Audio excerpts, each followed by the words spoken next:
صرف شہریار آفریدی کی وائف اور ان کی بیٹیاں، ان کو اٹھانا کافی نہیں تھا جو آپ نے وہ سلسلہ آج بھی رکھا؟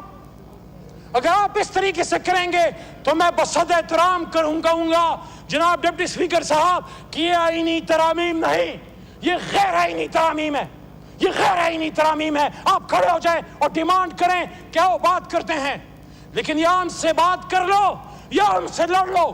یہ کیسے ہو سکتا ہے کہ دن کی روشنی میں تو اسپیشل کمیٹی بیٹھے، وہ عمر ایوب، صاحبزادہ حامد رضا، بیرسٹر گوہر یا عامر ڈوگر سے بات کرے اور رات کی تاریکی میں آپ ہماری ماں بہنیں اٹھا لیں؟ یاد رکھنا عزت سے اوپر کوئی چیز نہیں ہے۔ عزت پہ حرف آئے گی تو پھر آئین قانون پیچھے رہ جائے گا، اس ملک میں بہت برا حال خدا نخواستہ ہو جائے گا۔ آپ دیکھ لیں بلوچستان میں کیا ہو رہا ہے، آپ دیکھ لیں فاٹا ٹرائبل بیلٹ میں کیا ہو رہا ہے، پشتون کیا بات کر رہے ہیں، بلوچ کیا بات کر رہے ہیں۔ اس وقت صرف تحریک انصاف اور کسی ارتکاب کی جماعتیں بھی، ایک زمانے میں پیپلز پارٹی ملک کی بڑی جماعت ہوا کرتی تھی، یہ بڑی جماعتیں خاص کر پی ٹی آئی کشمیر میں ہے، جی بی میں ہے، سندھ میں ہے، کراچی میں ہے، بلوچستان میں ہے، پنجاب میں ہے، اسلام آباد میں ہے اور خیبر پختونخوا میں ہماری جماعتیں، بڑی وفاقی جماعتیں علاقائی تعصب کو بڑھنے نہیں دیتی، بلوچ، پنجابی، سندھی، پٹھان کے نام پہ سیاست کرنے نہیں دیتی۔ یہ جماعتیں نسل کی امتیاز سے اوپر اٹھ کے پاکستانیت اور جناح کے نام پہ سیاست کرتی ہیں۔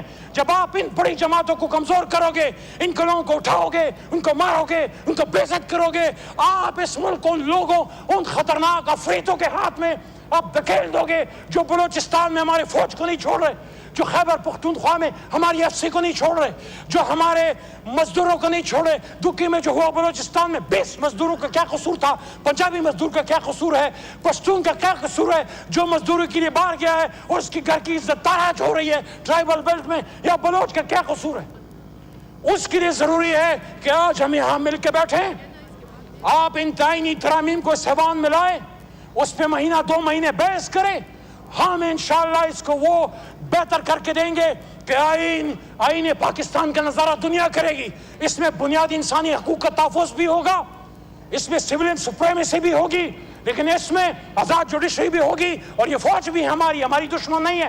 ایک دن اگر فوج نہ ہو یہ ملک نہیں رہ سکتا، لیکن فوج جب اسٹیبلشمنٹ جب سیاست میں آتی ہے وہاں پھر قائد اعظم کا فرمان کا روک ہے، جو اسٹاف کالج کوٹہ میں نے کہا تھا کہ policy is a domain of civilians and you are supposed, آپ نے implement کرنا ہے، you are supposed to implement the orders, the policies of the federal government of the civilians۔ Policy ہم نے بنانی ہے، مل کے پاکستان کو مضبوط کرنا ہے، لیکن اگر یہ نہیں کرو گے اغوا کاری جاری رہے گی، ابڈکشن جاری رہے گی، ڈس اپیئرنس جاری رہے گی۔ آج یہ پورے ایوان میں پیچھے دیکھ لیں، آپ تو بیٹھے، یہ میرے پیچھے پورا ایوان خالی ہے۔ آج جناب ڈپٹی اسپیکر صاحب دہشت گرد کھلے پھر رہے، قاتل کھلے پھر رہے، ڈاکو کھلے پھر رہے، لیکن ایمنیز اپنی جان بچاتے پھر رہے۔ یہ کرسیوں پہ آپ کے بھائی بہن بیٹھا کرتے تھے اور پھر آئیں گے انشاءاللہ، لیکن آپ سوال تو کیجئے یہ کیا وجوہات ہیں؟ اگر آئینی ترامیم اتنی اچھی ہیں، پاکستان کے لیے بہتر ہیں، تو ان کو اغوا کیوں کرنا پڑ رہا ہے؟ ان کے ضمیر کیوں خریدنے پڑ رہے ہیں؟ ان کی بیٹیاں کیوں اٹھانی پڑ رہی ہیں؟ ان کے بچوں کے گوشت کو کیوں نوچا جا رہا ہے؟ یہ آپ کسی کے بدن کے گوشت کو نہیں نوچ رہے، آپ سیاست کے اس مردہ ضمیر بدن کو مزید تاریک کر رہے ہیں۔ آپ مت نوچنے دو سیاست کے اس چہرے کو، مزید جتنا نوچ چکے وہ کافی ہے، اور شہادتیں مت دینے دو اور پاکستان کو تباہ مت ہونے دو۔ آخری بات، اے چاند یہاں نہ نکلا کر، یہاں الٹی گنگا بہتی ہے۔ اے چاند یہاں نہ نکلا کر، یہاں الٹی گنگا بہتی ہے۔ اس دیش میں اندھے حاکم ہیں، نہ ڈرتے ہیں، نہ نادم ہیں، نہ لوگوں کے وہ خادم ہیں۔ ہاں ہے اس دیش میں کاروبار بہت، ہاں اس دیش میں کاروبار بہت، اس دیش میں گردے بکتے ہیں، اس دیش میں گردے بکتے ہیں۔ کچھ لوگ ہیں علی شان بہت اور کچھ کا مقصد روٹی ہے۔